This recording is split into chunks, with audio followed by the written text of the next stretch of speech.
Alerte coronavirus. Attention, attention, le coronavirus se transmet très facilement et fait des ravages. Pour l'éviter, le port du masque de protection est obligatoire en tout lieu.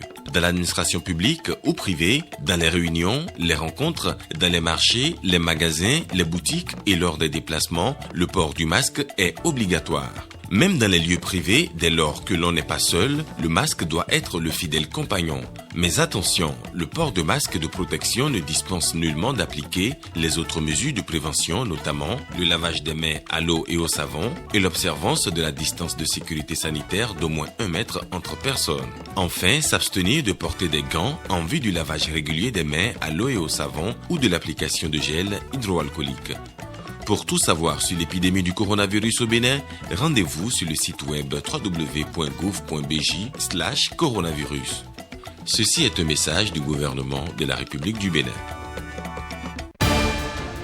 Présidentielle d'avril 2021, une délégation de la commission de la CEDEAO est en mission au Bénin depuis ce jeudi. Le président de l'institution a été reçu en audience par le ministre des Affaires étrangères.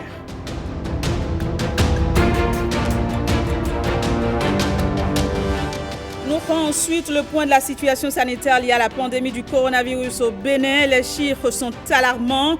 Le ministre de la Santé en appelle au respect rigoureux des gestes barrières.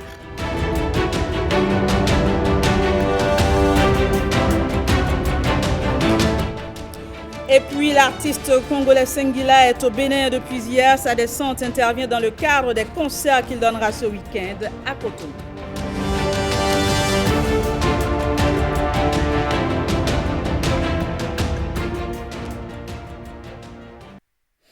Bonjour et bienvenue à toutes et à tous dans cette édition. Dans le cadre de la présidentielle d'avril prochain, une délégation de la commission de la CEDEAO effectue une mission au Bénin.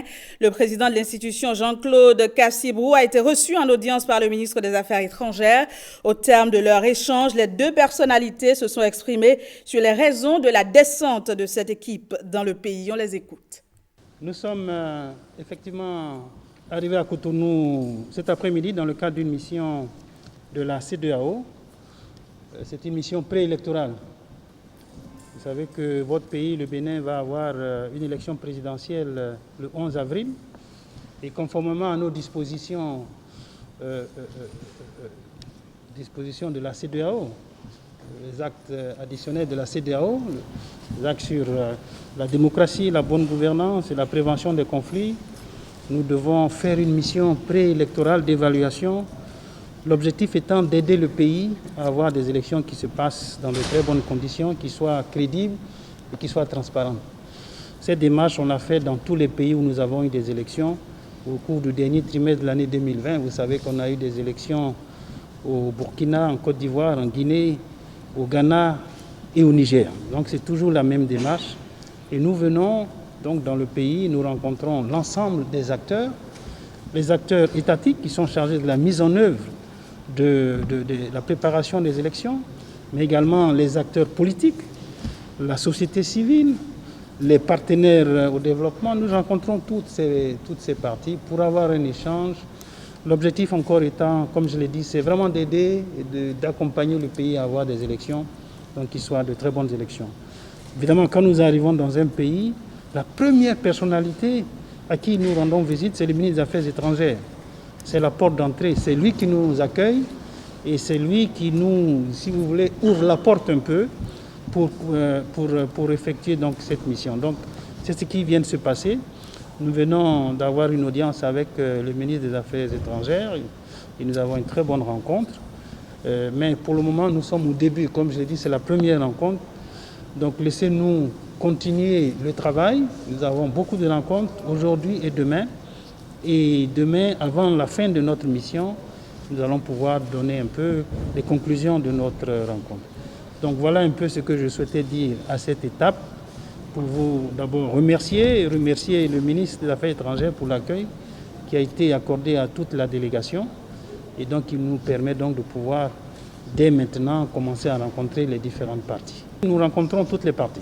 Au niveau des partis étatiques, nous avons le ministère de la Sécurité, de l'Intérieur, nous avons l'ARAC, l'autorité pour l'audiovisuel, nous avons la commission électorale, Nous avons la Sénat, nous avons la Cour constitutionnelle et nous avons également, bien entendu, une audience avec le président de la République, puisque bon, c'est lui qui est le chef de l'État.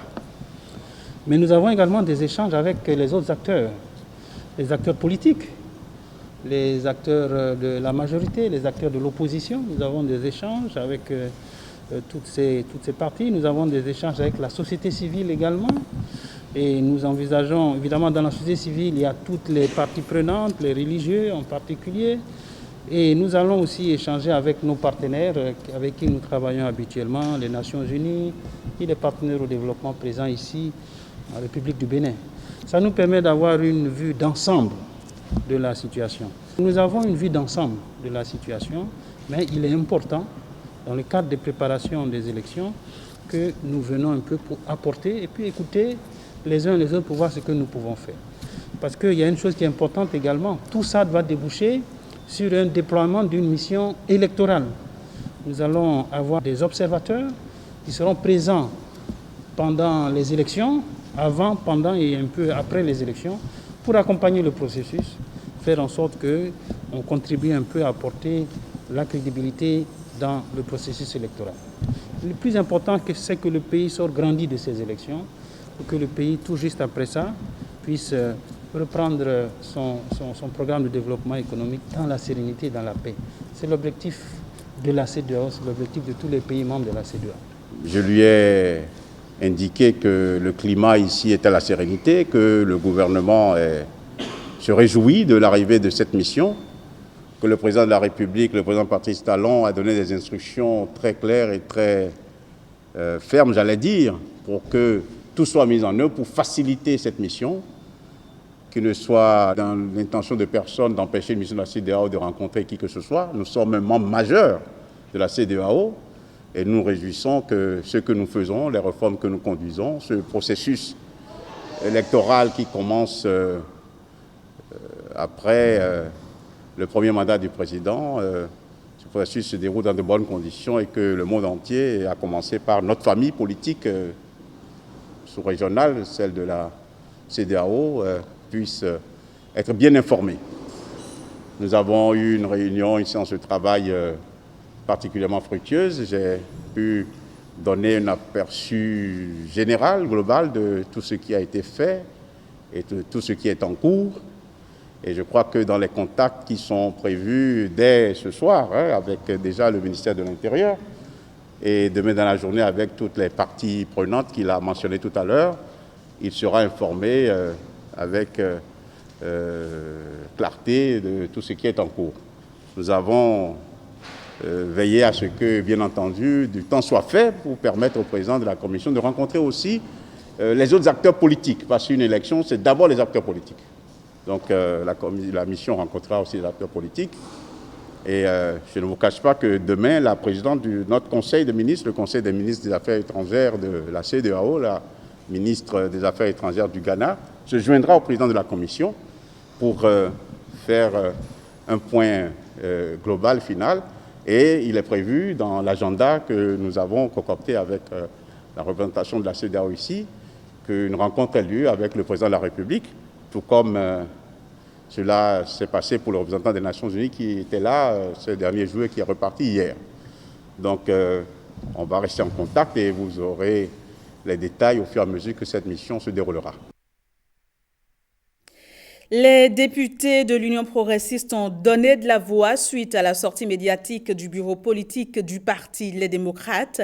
Ils se sont prononcés sur la question du parrainage. Explication en images avec Lénaïka Gbazao. Tous en chœur, les députés UP donnent leur part de vérité sur la question brûlante du parrainage pour le compte de la présidentielle prochaine. Il est important que nous, en tant que constituants dérivés, nous soyons là pour rétablir la vérité chaque fois qu'ils essayeront de la sortir du droit chemin. Moi, depuis le début, j'ai dit que moi, je veux parrainer l'opposition. Mais ils mentent quand ils disent qu'ils sont venus chercher les parrainages qu'on a refusés. Ceux dont on parle parmi les démocrates, là, il y a un seul duo qui nous a approchés. Un seul. Et les collègues ont parrainé ce duo-là. Parce qu'ils ont passé tout leur temps à dire que nous sommes des godillots malgré notre volonté. Ils ne sont pas venus jusqu'au dernier jour. Les FCB ont écrit à notre parti politique. Monsieur Kenenon a écrit à chaque député. Il y a d'autres qui ont écrit pour dire nous voulons les parrainages. Mais puisque c'est un groupuscule qui s'agite beaucoup, nous on s'est dit qu'il faut les parrainer pour les battre dans les urnes. Mais ils ont fui, ils ne sont pas venus chercher. Le président Renvoy Bla a appelé le président Eric Houndété. Il a appelé à Tchad et Noureni pour le parrainage là. Renvoy Bla, il a fait ça. Ils n'ont pas voulu compétir et ils vont intoxiquer. L'honorable Eric Houndété, je l'ai appelé vers 17h. Parce qu'on est amis. Et je lui ai dit, président, on vous attend pour le parrainage. Il m'a répondu ceci, parrainage, mais nous n'avons pas besoin de parrainage. Et les élections auront lieu sans parrainage. Et j'ai rendu compte. J'ai dit à la face du monde, en tant que parrain, en tant que député de l'UP, que je me décide de ne pas parrainer le candidat Talon. Mais du mardi 2 au 3 jusqu'au 4, jusqu'à une certaine heure de l'après-midi, je n'ai reçu aucun appel venu d'un parti de l'opposition. Ce comportement m'a toujours paru bizarre jusqu'à présent. Et je voudrais qu'ensemble, on puisse apprécier cela, on puisse analyser ça et se donner à chacun de nous une réponse. En ce qui concerne le sujet relatif à la prorogation du mandat présidentiel, le groupe parlementaire Union progressiste rassure. Cette prorogation est puissamment constitutionnelle. Le président Yahya Boni, il vend la peur. Comme à son habitude. Il a coutumier de faire. Franchement, pensez qu'un ancien président de la République, si ce n'est pas chercher à faire du désordre, à vendre la peur, peut-il se me prendre sur la date constitutionnellement retenue? On peut tout dire du Bénin, mais les institutions fonctionnent. Tout est clair dans la Constitution, dans les détails près. La Constitution que nous avions modifiée, on est dans les détails. Ceux qui ont travaillé sur ça, il faut les féliciter. Et nous avons vu toutes les éventualités qui pouvaient venir. Quand on a voulu faire les ententes et qu'on s'est entendu au Parlement, on a dit Eric Houndété là. Ils sont partis voir le président à Cotonou. Il a dit de ne pas faire. À chaque fois, c'est ce qu'il fait. Regardez sa déclaration la fois dernière. Nous sommes en pays, hein, nous ne sommes pas en trouble. Et il appelle à l'armée. Et il demande que l'armée se réserve pour quelque chose qu'on ne connaît pas. De quoi il parle, le personnage? C'est le chaos qu'il veut. Le président Yahya Boni ne veut pas que les démocrates se présentent. Ils ont tout mis en jeu. L'agression de l'ancien ministre Galéou Soglo a été aussi au menu des échanges avec la presse. Et les conférenciers se sont réjouis du fait que le gouvernement ait ouvert une enquête judiciaire, contrairement aux pratiques antérieures. À l'entame de la rencontre, les députés de l'Union progressiste ont observé une minute de silence en la mémoire de l'honorable Jean-Pierre Babatunde. Et il faut dire que cette sortie médiatique était aussi pour les députés membres du groupe parlementaire Union progressiste une occasion de répondre aux diverses allégations véhiculées par le camp d'en face. Suivez ici la substance de leur déclaration lue par l'honorable Augustin Aranvoïbla. Apprécions ensemble certains de leurs propos. Il est difficile à leurs militants et journalistes de se rendre aux activités de leur parti, disent-ils. Peuvent-ils citer le nom, ne serait-ce que d'un seul de leurs militants ou journalistes qui serait empêché d'aller à une de leurs réunions? Leur point de presse tenu hier sans accroc n'est-il pas un démenti à cette allégation gratuite et fallacieuse qui, en elle seule, vide de toute sa substance leurs propos? Des menaces réelles pèsent sur notre pays. Enlèvements ciblés, des arrestations sélectives, etc. Chers journalistes, quand on est en position de dirigeant politique avec la moralité et l'éthique nécessaires et qu'on aspire à diriger, on n'avance pas des propos aussi graves sur son pays avec autant de légèreté. On a besoin d'avoir de la retenue et disposer de la preuve de ces allégations. Si l'objectif de cette sortie médiatique est de montrer que tous nos compatriotes qui répondent de leur forfait devant nos tribunaux sont poursuivis sans raison valable, si on est capable de faire le lien entre cette pédagogie et le recul de la corruption et du détournement des deniers publics, c'est qu'on manque de clairvoyance et d'honnêteté intellectuelle. Quatrième propos grave, gesticulation et de mépris des responsables de l'UP au sujet du parrainage. Où se trouve le mépris pour la morale et l'éthique politique dans le fait de dire que le parrainage n'est pas portable mais quérable? C'est une vérité universelle que les responsables du parti, les démocrates, feignent de ne pas internaliser. Qui vous disent, chers journalistes, un seul pays au monde qui pratique le parrainage des élus dans son système électoral et où c'est le parrain qui est obligé de courtiser le potentiel candidat parrainé. C'est un choix qu'ils ont fait. Qu'ils aient le courage de l'assumer au lieu de se dédire à longueur de journée. Tantôt, on leur a refusé le parrainage. Tantôt, même si on le leur donnait, ils ne le prendraient pas. Tantôt encore, ils ont instruit leur duo magique à aller déposer leur dossier sans parrainage pour prouver leur volonté de compétir. Cette frange de l'opposition, les démocrates, dont nous connaissons le passé peu glorieux, disent ne se faire aucune illusion sur la volonté du président Patrice Talon de ne vouloir d'une compétition réelle. En faisant une telle affirmation, les démocrates sont conscients que personne ne les prendrait au sérieux, car le monde entier sait aujourd'hui que ce sont eux qui fuient la compétition, craignant une débâcle dans les urnes.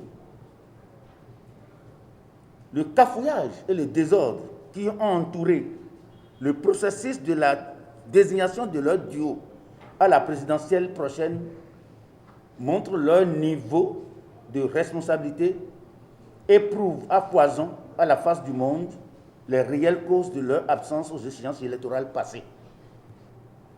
Nous n'avons aucunement l'intention de boycotter les élections, disent-ils. Malheureusement, les faits démontrent le contraire des propos, puisque nos frères d'en face ont rejeté toutes les mains tendues du chef de l'État, Patrice Talon, et de toute la mouvance, depuis la renonciation par Éric Nkoundété en mars 2019, de sa propre signature et la cessation des actes et des comportements anti-républicains dont le seul objectif est de travailler à la fissuration du tissu social. En résumé, nous, les députés de l'Union progressiste, avions décidé désormais de réagir à leurs mensonges, aux intoxications, intimidations et menaces, afin que nul ne se méprenne sur leurs intentions réelles. Et ces intentions réelles, c'est de brouiller les résultats de l'œuvre de salubrité publique en cours au Bénin sous le leadership éclairé et de qualité du président Patrice Talon. Semer le chaos dans le pays avec l'espoir d'une conférence bis afin de donner une chance aux rêves utopiques qui n'arriveraient jamais de Yahi Boni de revenir au pouvoir. Malheureusement pour eux, notre pays a une âme.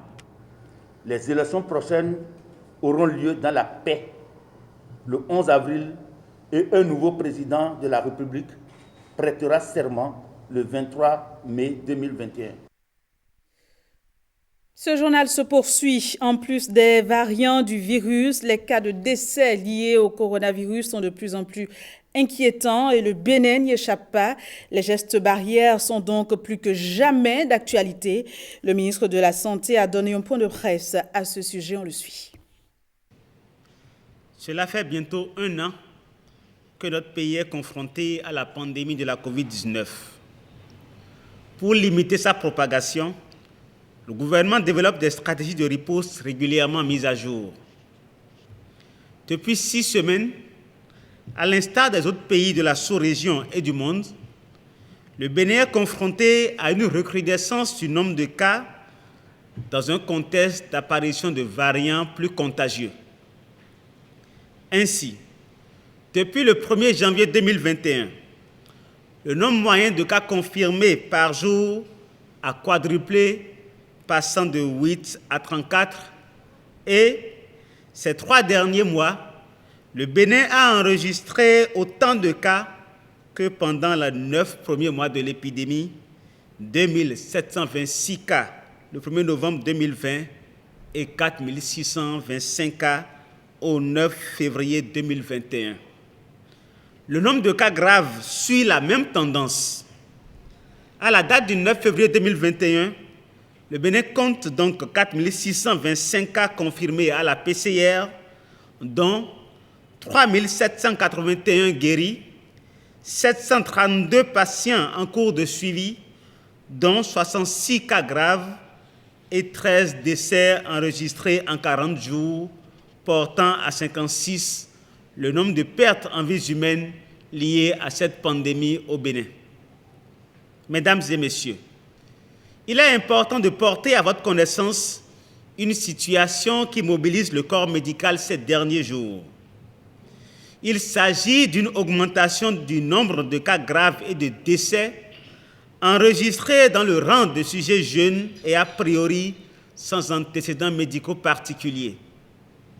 Ce phénomène nouveau nous interpelle et démontre à suffisance que les personnes porteuses de facteurs de risque que nous connaissons, déjà âge supérieur à 60 ans, diabète, hypertension artérielle, accident vasculaire cérébral, drépanocytose, obésité, asthme, autres maladies cardiovasculaires ayant consulté tardivement ne sont plus les seules cibles les plus exposées aux formes graves de la COVID-19. Les jeunes le sont également et peuvent développer des formes complexes. Dans le souci de maîtriser la situation épidémiologique, il est plus que jamais impérieux que les dernières mesures prescrites par le gouvernement fassent l'objet d'un respect strict. Il s'agit notamment de l'interdiction des manifestations festives et autres rassemblements non encadrés à grands effectifs. Le gouvernement rappelle à l'ensemble de la population cette interdiction et insiste à nouveau sur le respect strict des mesures barrières que sont le port systématique de masques dans les lieux publics et dans toutes les situations à risque, le lavage des mains à l'eau et au savon ou encore la désinfection des mains avec la solution hydroalcoolique et le respect de la distance de sécurité sanitaire d'au moins 1 mètre entre les personnes. En dehors de ces mesures barrières, il est également impératif pour réduire l'impact de la présente vague de l'épidémie qui semble plus contagieuse et plus virulente, de recourir promptement à la consultation précoce ou d'appeler le numéro vert 136 au moindre signe faisant penser à la COVID-19 ou assimilable à des signes de grippe ou de paludisme, fièvre, toux, éternuement, rhume, diarrhée, perte du goût ou de l'odorat, difficultés respiratoires pour ne citer que cela. De même, il est indispensable de procéder au dépistage et à la mise sous traitement présomptif systématique de tout cas suspect dans les formations sanitaires et les sites dédiés à cet effet sur toute l'étendue du territoire national. Mesdames et messieurs, c'est le lieu pour moi de rappeler à nos concitoyens que la pandémie n'est pas terminée alors que la vie semble avoir repris son cours normal au Bénin. Ceci résulte d'une mauvaise appréciation de la situation par les uns et les autres. Nous devons donc rester conscients que le mal est encore présent et rester vigilants. Ce, d'autant plus que les variants du virus se révèlent encore plus dangereux. Nous devons plus que jamais redoubler d'attention et de discipline pour venir à bout de la COVID-19. Le gouvernement reste attentif à l'évolution de la situation qu'il évalue quotidiennement et prend les dispositions pour que rien ne manque aux équipes de santé en première ligne dans la riposte. Les préfets et les directeurs départementaux de la santé sont d'ores et déjà instruits pour s'assurer du respect strict des présentes prescriptions. Je vous remercie. La 6e édition du dialogue politique entre le Bénin et l'Union européenne s'est tenue ce jeudi à Cotonou. Occasion pour les deux parties de construire une nouvelle dynamique de contact régulier favorable à un renforcement des relations bilatérales. William Aguiar. C'est une rencontre qui vient définitivement tourner la page après la période de turbulence diplomatique entre l'Union européenne et le Bénin. À cette première session qui marque le début d'une nouvelle ère, plusieurs thématiques d'intérêt commun seront abordées. L'agenda de cette session de dialogue politique est très ambitieux et reflète parfaitement le niveau des relations entre le Bénin et l'Union européenne. Il nous permettra d'échanger sur des thématiques telles que les préoccupations sécuritaires, les questions économiques et les questions politiques liées à la promotion des droits de l'homme et aux prochaines élections présidentielles. Il nous permettra aussi de présenter le nouvel paradigme du partenariat entre l'Union européenne et l'Afrique et du nouvel accord post-Cotonou. Un partenariat stratégique, moderne et tourné vers l'avenir qui met l'accent sur le multilatéralisme comme moyen de relever des défis globaux tels que le changement climatique, la sécurité ou encore l'immigration.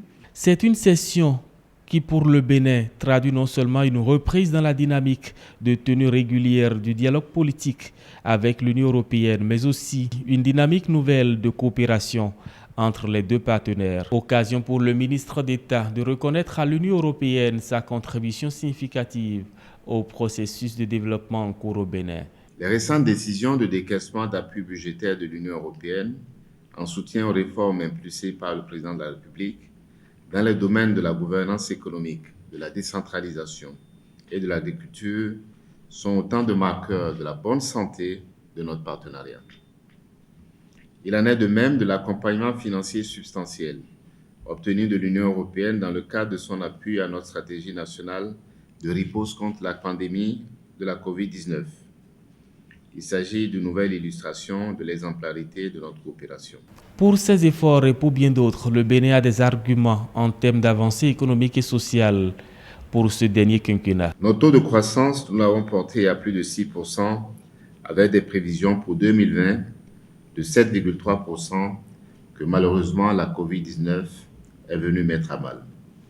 Cependant, malgré cette pandémie, nous avons fait un taux de croissance de 2,3%. Faisant de notre pays un des plus résilients à la crise en lien avec la COVID-19. Cette résilience, qui est à tous égards à saluer parce qu'elle intervient dans un contexte de plusieurs chocs, Covid, mais aussi fermeture des frontières, s'explique aussi, entre autres, par les fondations solides que nous nous sommes attelés à mettre en place à travers des réformes courageuses mais nécessaires. Le Bénin est donc devenu ces dernières années, premièrement, le premier producteur de coton de l'Afrique de l'Ouest, deuxièmement, le deuxième producteur de céréales de l'UEMOA, troisièmement, la troisième meilleure performance en termes d'IDH dans la CEDEAO et la première dans l'Union économique et monétaire ouest-africaine. Ces prouesses pour le gouvernement béninois ne sont pas que des chiffres. Elles ont produit des résultats concrets et ont amélioré le quotidien des Béninois. Des résultats qui traduisent la mise en œuvre diligente du programme d'action du gouvernement avec des partenaires crédibles et fiables tels que l'Union européenne.